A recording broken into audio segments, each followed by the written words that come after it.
Olá, pessoal. Aqui é a Vanessa Pascali. E Roberta Muricy. Bem-vindos ao No O Flow do Prana!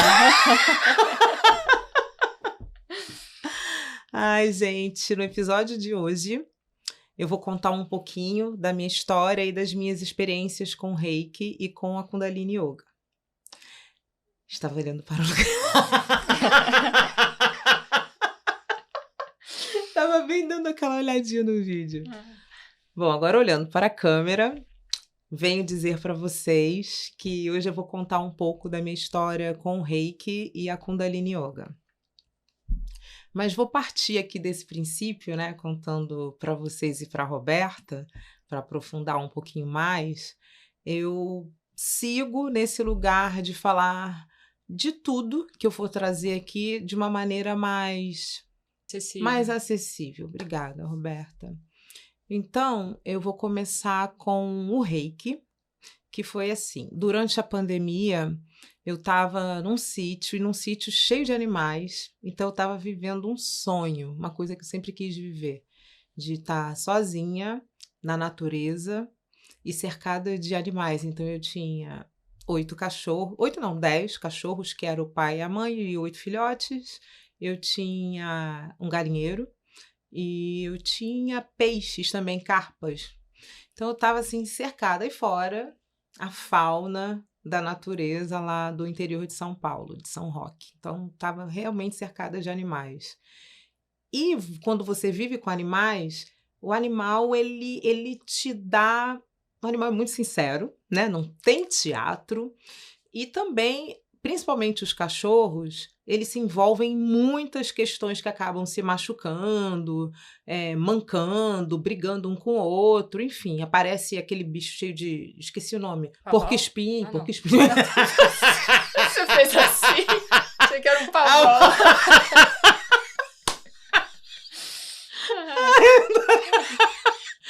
Ai. Aí, então eles ficavam cheios de espinhos, enfim, eu tive vários episódios com os bichos lá, tipo o galo fugir e deu conversar com o galo, do cachorro comer o couro da galinha. Então eu e veterinário estávamos assim. E eu fiquei sabendo, eu já gostava do Reiki, eu já tinha sido tratada com Reiki por uma amiga chamada Suzana Queiroz. E assim, eu estava há 2 semanas de um espetáculo, eu fiquei sem voz. Isso nunca tinha acontecido. Eu não tinha voz, eu estava desesperada, assim, na reta final dos ensaios. E a Suzana fez um Theta Healing e mandou um Reiki à distância. Ela estava em Bali e eu estava no Rio de Janeiro. No dia seguinte, a minha voz voltou. Eu falei, opa, né? Então, assim, sempre as coisas me pegam nesse lugar de ter uma experiência, e essa experiência me traz essa credibilidade, né, na ciência, na terapia, enfim, no que eu vou experimentando ao longo da minha vida. E aí, com tantos eventos acontecendo com os bichos, com as galinhas, com os cachorros, e eu já sabia que os animais, eles são muito suscetíveis ao reiki. Então, você faz o reiki num animal, assim, ele recebe muito. Inclusive, algumas pessoas até falam, né, que quando você tem um cachorro, às vezes já está já na reta final, receber o reiki, por conta dessa capacidade de absorção, ou o animal tem uma melhora ou ajuda ele a fazer a passagem. Porque às vezes o dono não quer, o bicho está pegado e às vezes o bichinho já cumpriu o tempo, ele literalmente precisa fazer a passagem, né? Então, Interessante. e aí eu lembro que a gente teve uma cadelinha aqui no Rio, que era uma poodle, eu já estava com 17 anos, e ela estava nessa coisa, porque há 17 anos na família, parte da família, então todo mundo lá segurando. Aí eu falei com um amigo meu que era reikiano, que eu já sabia desse detalhe. Aí ele falou, faz o seguinte, reza para São Francisco de Assis, que é, né, um santo que também tem esse carinho e também reconhecido de ser um mestre ligado aos animais. Ele falou, reza para São Francisco que eu vou enviar o reiki à distância aqui. Eu já entendi. Eu já me preparei, eu falei, agora, amanhã vai virar estrelinha, Sabrina. E foi exatamente isso que aconteceu, né? E aí é leve, não é sofrido. Então eu estava com essa coisa na cabeça, eu falei, gente, eu acredito que eu saber reiki aqui nesse lugar vai ser ótimo, porque eu vou poder também estar ajudando o veterinário nos eventos difíceis da minha bicharada aqui. Aí fiz a formação e eu, como na pandemia, eu estava intensamente estudando tudo que eu amo, e então eu fiz um intensivo, assim, dos 3 níveis do Reiki, e foi uma experiência muito, muito especial, porque o Reiki, você quando faz o nível 1, a primeira experiência que você tem é a autoaplicação. Então você tem um período de aplicar Reiki em você mesmo. E é muito intenso. E isso já te ajuda também nesse lugar do amor próprio, de entender, porque eu sinto que o ser humano tem essa dificuldade, às vezes, de entender que para ele se doar, para ele ajudar, Primeiro. é importante primeiro ele estar bem. Agora, explica só um pouquinho para quem está escutando e vendo o que seria o Reiki, né? Sim. O Reiki é uma cura através das mãos, imposição das mãos. Então, eu gosto de dizer que a gente está canalizando uma energia que vem do universo. Então, eu penso que tá aquela energia toda, energia prana, chi, que tá pairando em tudo, que a gente até já falou no primeiro episódio. Universo, né? No universo. Energia vital mesmo. E quando você impõe as mãos, primeiro a gente usa os símbolos, né? Então a gente abre, eu digo que é um portal de amor, onde toda essa energia... Você canaliza, né? Canaliza. E aí você coloca em pontos, né? Que a gente aprende os pontos que você vai aplicando. Eu me formei no Reiki Usui, de Mikao Usui. Então, eu digo que é uma cura amorosa através das mãos. A minha formação não tem toque, né? Eu já trabalhei com várias reikianas e elas tocam mesmo no corpo, e que é maravilhoso, não tenho nenhum problema com isso. Mas na minha formação a gente não encosta. Literalmente, a gente impõe as mãos sobre alguns pontos específicos do corpo da pessoa que você está atendendo, e aí a gente vai canalizando essa energia no corpo dessa pessoa. A origem é japonesa? É japonesa. Tá, porque pelo nome que você falou. É japonesa. A gente tem um mantra que a gente canta em japonês, né? Antes de iniciar o tratamento. E o que uma das coisas que o Reiki faz, assim, que é maravilhoso, ele traz esse equilíbrio. Ele equilibra os chakras, que são esses pontos de energia que a gente tem no corpo, né? Que a gente, a princípio, trabalha os 7 chakras, que começa lá da base até o topo da cabeça, mas pensa que são milhares de chakras, né? Que a gente focou nesses que estão nesse alinhamento, vamos dizer, seguindo a base da nossa coluna, até o topo da cabeça, né? Os chakras, vou dizer aqui, do peito para baixo, estão ligados mais com a energia da terra, e do peito para cima, ligado com o universo e eu digo, com os mestres, vou dizer, com o campo sutil, né? Que é um dos campos que a gente... alguns não enxergam. Pois é. E aí, então, a minha iniciativa foi por conta dos animais, e eu literalmente comecei a fazer, até porque um cachorro, o pai, né, dos 8 cachorrinhos, foi atropelado, e ele foi o primeiro, meu primeiro cliente. Eu primeiro, aí depois ele. E uma coisa que me chamou a atenção a gente supõe que ele tenha sido atropelado, né? Porque ele tinha fugido de casa, quando voltou mancando, e aí deu um pneumotórax. Eu fazia reiki nele o tempo inteiro. O cachorro, ele não deu um choro, nenhuma reclamação de dor. Mas quando o veterinário foi cuidar dele, que tirou o pelo, ele estava com tudo roxo. Caramba. Então, assim, eu acho que foi atropelamento. Senão, ou uma pessoa atacou ele muito violento, porque ele estava com essa parte aqui... Hematoma. Enorme, hematoma enorme. Então, assim, a dor, cachorro, qualquer coisa, na hora, né? Sim. O cachorro ficou na dele. Então, eu fazia reiki, e no dia seguinte, ele se escondeu. Quando ele se escondeu, eu falei, ele retirou. Vai, ele... Que nem elefante, né? Ele vai fazer a passagem. Eu entendi, e para mim foi muito difícil, porque eu tinha uma relação incrível com esse cachorro. Ele era colado comigo 24 horas. Então ele era aquele... Todos eram colados, mas ele era o companheiro que ficava comigo dentro da casa. Então para mim foi muito difícil. E aí tá, o veterinário levou, fez a cirurgia e falou: Vanessa, é melhor ele se recuperar dentro de casa, porque aí ele, né, não vai estranhar, não vai ficar agitado. Daqui a pouco você vem aqui pegá-lo. Beleza. Fazendo comidinha, toda feliz, musiquinha. Aí ele me liga: pode vir pegar. E daí, assim, eu caminhando, indo para pegar o cachorro, que o veterinário era meu vizinho. Por favor, Deus, que nada desabe sobre minha cabeça. Ele fala: Vanessa, ele teve um ataque cardíaco. Aí é fulminante. Então, assim, foi muito duro, muito duro. Aí daí ele pediu para fazer uma... Como é que a gente fala? Quando abre para autópsia, né? Para ver o que aconteceu.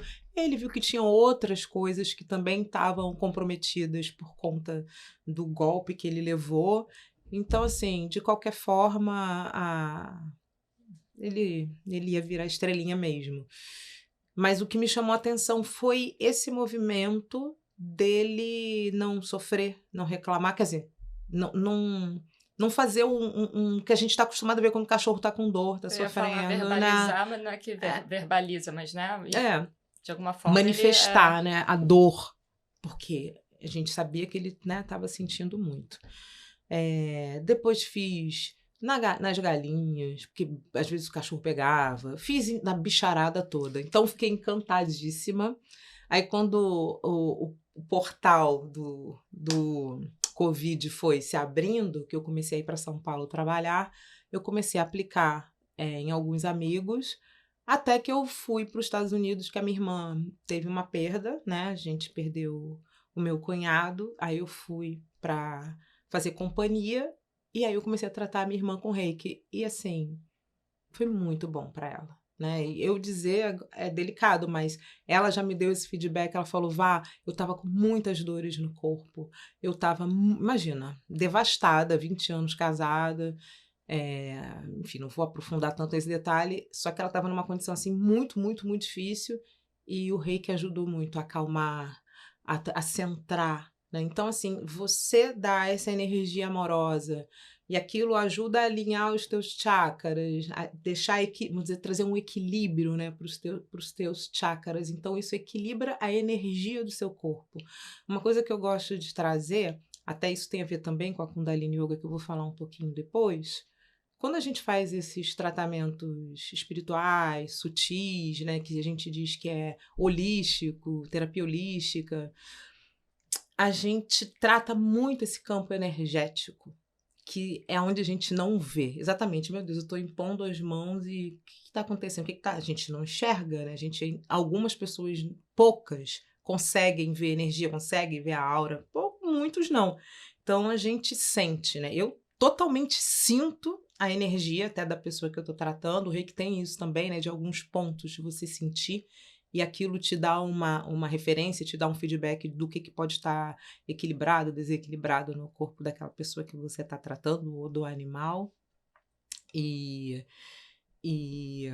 então, assim, essa é esse poder de trazer equilíbrio energético, mas de um campo que você não vê. A Kundalini Yoga, a gente trata os 10 corpos, né? Então, tem corpo físico, e do corpo físico para fora tem todas essas camadas. Então, a gente costuma dizer na espiritualidade, quando uma pessoa tem alguma doença, alguma manifestação no corpo, essa manifestação já começa no campo áurico, né? Hoje tem alguns equipamentos que você consegue fotografar, né? O campo áureo, né? A aura.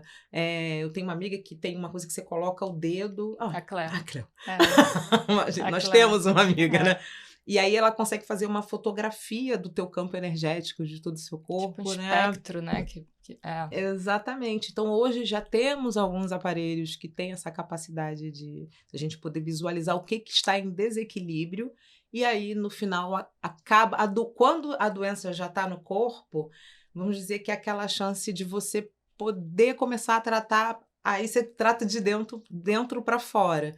E quando você está usando as terapias holísticas, você está tratando, vamos dizer, de fora para dentro, mais a parte energética, e isso traz esse equilíbrio. Por isso que geralmente quando você recebe uma sessão de Reiki, você fica tranquilo, você se acalma, você relaxa, você dorme, porque vai acalmando literalmente a tua energia, Uhum. né? Vai trazendo um equilíbrio energético no teu corpo, e aí você, as pessoas quando têm muita ansiedade e recebem uma sessão de Reiki, dá aquela relaxada. Muitas pessoas que eu atendo, elas dormem durante a aplicação, então tem esse poder realmente de relaxar, de acalmar, porque literalmente equilibra, né, a energia das pessoas. Então vou fechar o Reiki e ver se a Roberta quer fazer Não, alguma eu tô pergunta. lembrando porque tem um tempinho que você não faz em mim, né? Eu lembro quando você começou, que eu fui meio cobaia. Uhum. E é tão interessante porque cada um experiencia de uma forma, né, eu É acho. muito particular. E eu lembro que acho que eu fiz algumas observações, tipo, porque você vai se movendo, né? Sim. Eu tô de olho fechado, não sei o que tá acontecendo. E eu sentia ela em algumas partes, mas às vezes ela nem tava ali. Quando eu perguntei, você tocou parte X naquele momento? Ela, não tava aí não, tava em outro lugar. E, além disso, eu não sei, teve uma sessão que eu até comentei com você, cara, eu fui para um outro lugar. Eu fui para um outro lugar, tive imagens que agora eu não vou lembrar, e aí comentei com ela, né, porque tem uma ligação do que você, durante a sessão, do que você ou sonha ou que você vê, né, então é muito interessante, assim. Na verdade, eu tô com saudade, acho que eu quero uma outra sessão. Tô precisando até porque você falou de tudo isso de acalmar. Na verdade, eu não vou entrar agora sobre isso, mas na Ayurveda, para você tratar o distúrbio de Vata, tem essa tudo voltado a dar uma tranquilizada no, no teu sistema nervoso, né, em geral. Então, essa é uma terapia muito boa para apaziguar Vata, quem tá com Vata alto. Sim. E eu total, né, Né? total Vata, então, assim, eu faço questão de, até hoje, fazer autoaplicação, né, gente, quem é reikiano tem um compromisso diário, né, que a gente faz, e eu incluo para mim a autoaplicação. Eu faço Reiki Min todo dia, eu gosto, né, de me sentir energizada, porque eu estou muito nesse lugar, né, apesar de ser atriz e amar o meu trabalho de atriz e continuar atuando fortemente, mas esse meu lado de autocuidado, o Reiki me trouxe muito isso. Essa Uhum. coisa de eu me cuidar, de eu fazer as minhas práticas de yoga, de eu fazer a minha meditação diária, né, assim, dependendo do período, eu medito pelo menos 1 hora por dia, Uhum. sabe. Eu me dá prazer, é gostoso, enfim, eu me sinto bem. Para mim, eu tenho que estar bem inteira para poder cuidar Sim. dos outros. E agora indo para a Kundalini Yoga, que também foi nesse período, aí com a porteira aberta lá em São Paulo, eu já estava praticando. Eu comecei a praticar em 2020, eu falei isso no primeiro episódio. Eu tenho uma amiga querida que inclusive vai ser uma das convidadas da gente aqui no podcast, que é minha musa. Hoje mesmo a gente treinou juntas, eu falei: "Você continua minha musa", porque ela fez um exercício que eu já estava morrendo, inclusive hoje eu tô meio assim, porque o treino hoje foi muito forte, né, de musculação, e e ela é minha musa total, e ela estava se formando, e aí eu fui lá prestigiá-la. E aí ela falou: "Vá, eu quero muito que você faça a minha primeira aula presencial", e isso foi dias antes de fechar tudo por conta do Covid. E aí eu fui fazer a aula dela, e foi o que eu contei pra vocês, né, que eu fiz assim, eu falei: "Que isso, gente?". Eu senti um negócio, mas tão forte, e uma sensação no corpo de energia muito forte. Eu falei: "Amiga, você sente isso quando você faz a prática?". Ela: "Não". Eu falei: "Ai, eu acho que deve ser por causa da ioga", porque tinha, né, teve uma potência muito grande, e aí eu segui praticando. Inclusive, a estimulei, né, provavelmente ela vai contar isso aqui, a começar a dar as aulas online, porque tudo foi quando a gente começou a adaptar tudo para como que a gente fala? Remoto, né? Todo mundo Sim. começou a fazer o trabalho remoto, em casa, online. E aí era aquela aluna fiel de todos os dias, e aí depois entrei na rede Kundalini, e a rede Kundalini pratica todo dia, todo dia. E naquele período era de segunda a segunda, das 6, não minto, das 5h50 às 6h40. Então eu fiquei 2 anos lá no sítio, nesse pique, praticando todo dia. Agora, esse ano, se eu não me engano, a gente não tá mais fazendo sábado e domingo como era direto, seguido, né. Então a gente tem um domingo que a gente faz o sadhana aquariano e um sábado que a gente faz a prática longa, que a prática da Kundalini Yoga, ela pode variar nesse tempo de 1 hora e 50 minutos. As práticas geralmente levam 1 hora e meia e a prática longa a gente faz o possível para dá-la em 2 horas. Então tem os sábados essa prática Aham. longa. E eu, assim, estava assídua, então eu me conectei muito com as pessoas, porque nem todas as pessoas tinham essa disposição, que nos finais de semana era às 5 da manhã, de 5 às 7. E eu estava lá. A louca da Kundalini.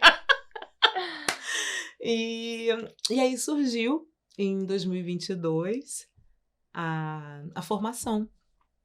E aí eu ainda falei com uma outra professora também, que eu tinha muita empatia com ela, e aí eu fui fazer a formação e foi, assim, maravilhoso, maravilhoso, maravilhoso.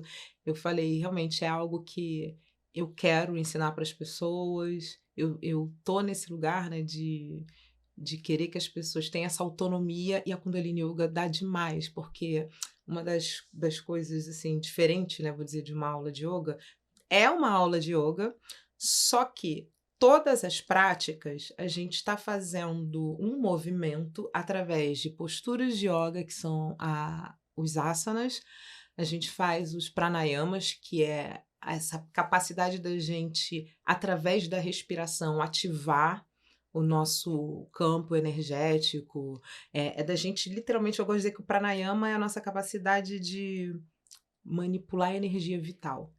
É Então, mover, né? Que às é, vezes a gente fica com a energia estagnada e aí ela precisa mover. exatamente. E cada pranayama, ele traz um benefício, né. Então a Kundalini tem esses variados tipos de pranayamas e a meditação. Então a aula, ela tem um formato de aquecimento, o Kriya, e o Kriya, isso que eu acho maravilhoso também, cada Kriya é para uma questão, né. Eu lembro que eu estava com um amigo com depressão, e aí, na época, eu era só aluna, aí eu cheguei pra Fernanda: "Fernanda, tem algum cria para depressão?" Ela: "Tem".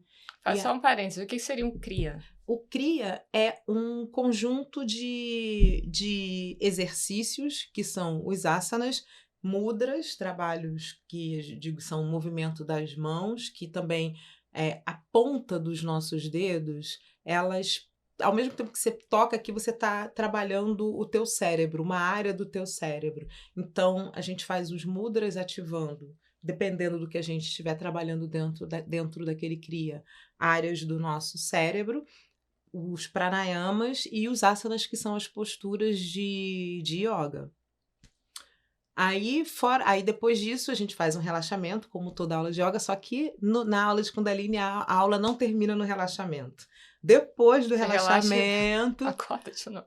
a gente faz a meditação. Então a Hum, meditação finaliza. é que finaliza a aula, e aí depois a gente faz um encerramento. Então a gente sempre canta mantra, e aí os alunos novos vão aprendendo, vão ouvindo, mas com a prática, com o tempo, você aprende a entoar os mantras, que também é essa capacidade de frequência, né? O mantra, ele tem uma Sim, frequência energética, que também tudo a gente está movimentando energia.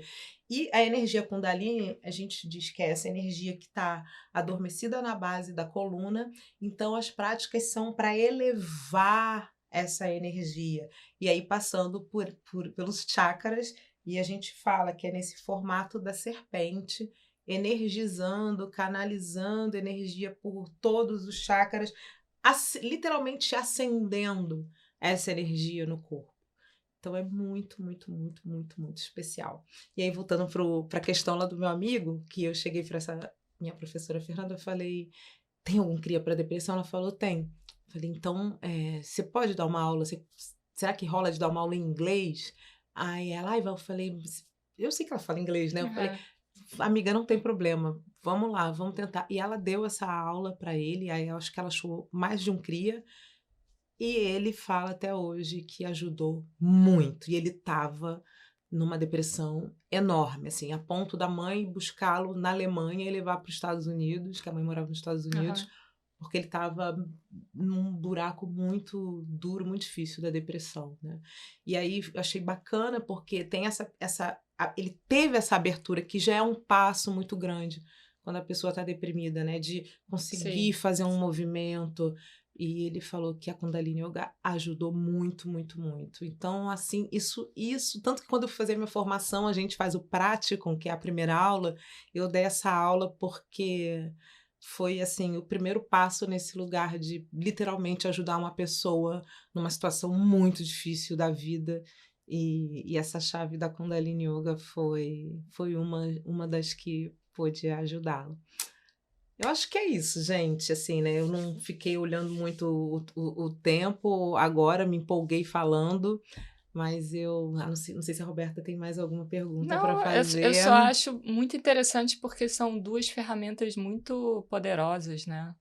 Sim, de cura. São.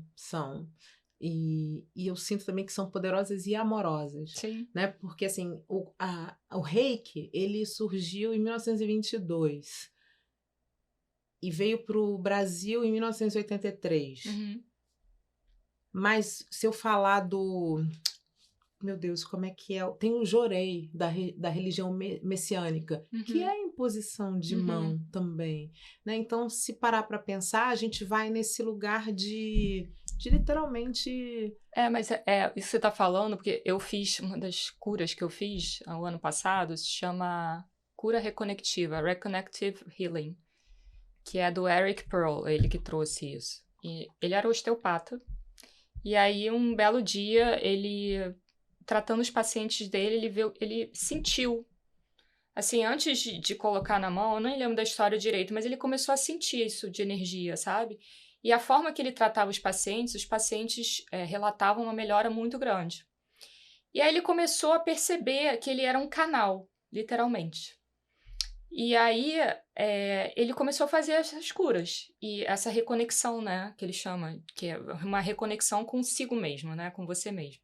E aí tem uma pessoa só aqui no Brasil que é intitulada a fazer isso, que é a Malu Nóbrega. E aí o universo também me fez cruzar com o caminho dela. Eu falei, gente, vou tentar isso. E realmente, a partir dali, parece que a minha vida fez assim, uma curva, 360 graus. E eu fui realmente me reconectando.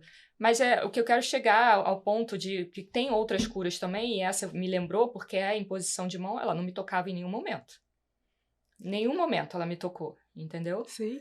E uma coisa interessante, você falou que é um campo sutil, a maioria das pessoas não consegue perceber, mas tem um exercício que eu acho que qualquer um vocês podem fazer aí agora, se não estiver dirigindo, quem está escutando aqui, pelo amor de Deus. Dirigindo, não!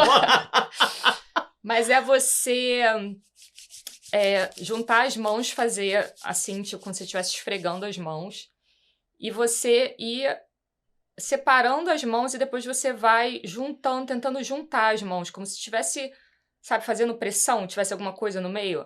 Eu duvido que vocês não sintam alguma coisa. Isso que vocês estão sentindo é uma energia.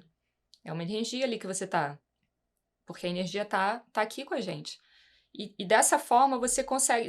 Aí cada um experiencia de uma forma. Você pode sentir um pouco de calor. Você pode sentir, de repente, um pouco de formigamento. Cada um sente de uma forma. E eu, quando eu fiz esse exercício, cara, é incrível, assim. E você fica até meio, sei lá, maravilhado. Você começa a brincar, né? Sente a bolinha, sente a bolinha. Mas é isso, enfim. Eu acho que não tem mais nenhuma pergunta. E... obrigada por ter dividido isso com a gente. Sim.